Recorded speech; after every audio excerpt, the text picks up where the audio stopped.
All right, Psalm 50, let's call this one Cleanse Us in this chapter, or the beginning of this week's set of chapters that really goes back to that first theme we set out in Psalm 1, that whole concept of there being times when we want life to go one way when it really goes another. This week we are going to look at the ways in which we might want to approach God one way, but it really requires us to do some self-evaluation and ask God to help us do some cleansing on a level that we can't necessarily do on our own. And in this chapter, that is going to seem to take the form of God approaching the earth in the form of a judge who by the end of the chapter is going to render a verdict. But the primary structure I think we'll see throughout all 7 of these chapters will be God answering the question, or the author answering the question of who is God, or who is the author talking to, followed by what is God's response, followed by how he is calling us individually to respond, or sometimes collectively respond to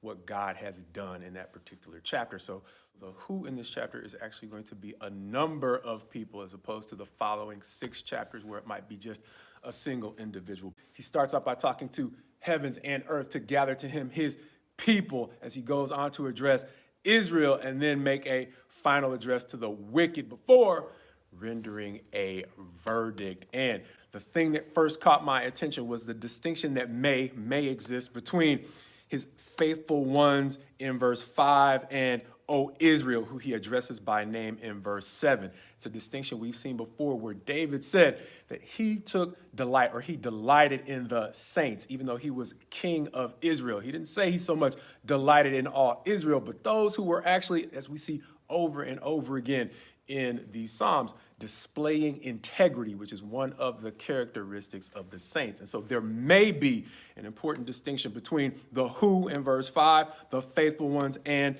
Israel in verse 7, who he is specifically going to testify against. And he's going to specifically say it's not for their sacrifices, because they're doing a great job apparently of bringing sacrifices, but it's not necessarily the sacrifices that he's looking for, something that David is going to pick up again in the next chapter, chapter 51, as he's confessing his own sins, and how, once again, there's really no sacrifice for the sins he's committed against Bathsheba and Uriah. But before we get there, at the end of this chapter, at least 2 other things caught my attention. First of all, his indictment against the wicked reads, beginning in verse 16, "But to the wicked God says, what right have you to recite my statutes or take my covenant on your lips? For you hate discipline and you cast my words behind you. If you see a thief, you are pleased with him, and you keep company with adulterers. You give your mouth free rein for evil, and your tongue frames deceit. You sit and speak against your brother. You slander your own mother's sons. These things you have done, and I have been silent. You thought that I was one like yourself, but now I rebuke you and lay the charge before you," as he's going to go on to render both a verdict and a possible solution. First thing that caught my attention, as I might have emphasized in the reading, was the whole concept of "you thought," which reminded me of an interview I saw this week by an author who goes by the pen name M.E. Thomas, who interviewed a Christian sociopath. Her channel is dedicated as one who wrote a book entitled Confessions of a Sociopath. She interviews others who have had a similar or the same diagnosis on what they will call the spectrum of sociopathy. And in interviewing this Christian sociopath, I ran across an interesting part of the interview where he basically broke it down and said he was no longer interested in, even as a Christian, trying to be a better human being. He simply wanted to be a better sociopath, which struck me as super similar to something I saw in the opening of a recent movie where 2 friends were discussing on their podcast how some people were so popular or had become so iconic that they were just kind of whoever we wanted them to be. Referring to former President Barack Obama, she is going to say, "That's what I love about Barack. It's like he's become such an icon. He's kind of like Jesus. Like he could just be whatever version of him you want him to be." And both of those clips reminded me of what's going on in this chapter, where God himself seems to be speaking through the psalmist to say, "These things you have done, and I have been silent. You thought I was one like yourself," reminding me that in an age when we think that we can reconcile just about anything with God, whether it is sociopathy and God or what this young lady is going to go on to try to reconcile.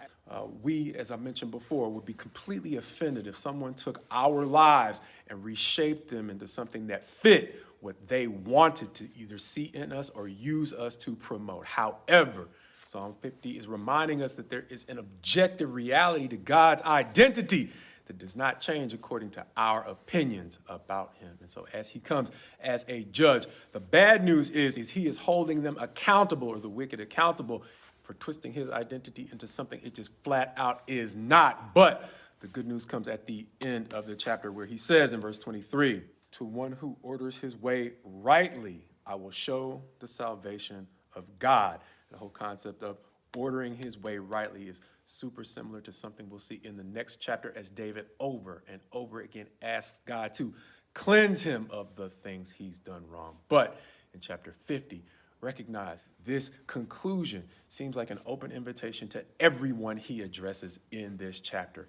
Not only heaven and earth, who he calls to gather his faithful ones to him, but to Israel, whom he rebukes, and likewise the wicked, who he convicts of twisting his identity into something it is not. Understand how he seems to be offering them a salvation available insofar as they're willing to cleanse themselves of the images they've created of him and accept the truth of who he actually is.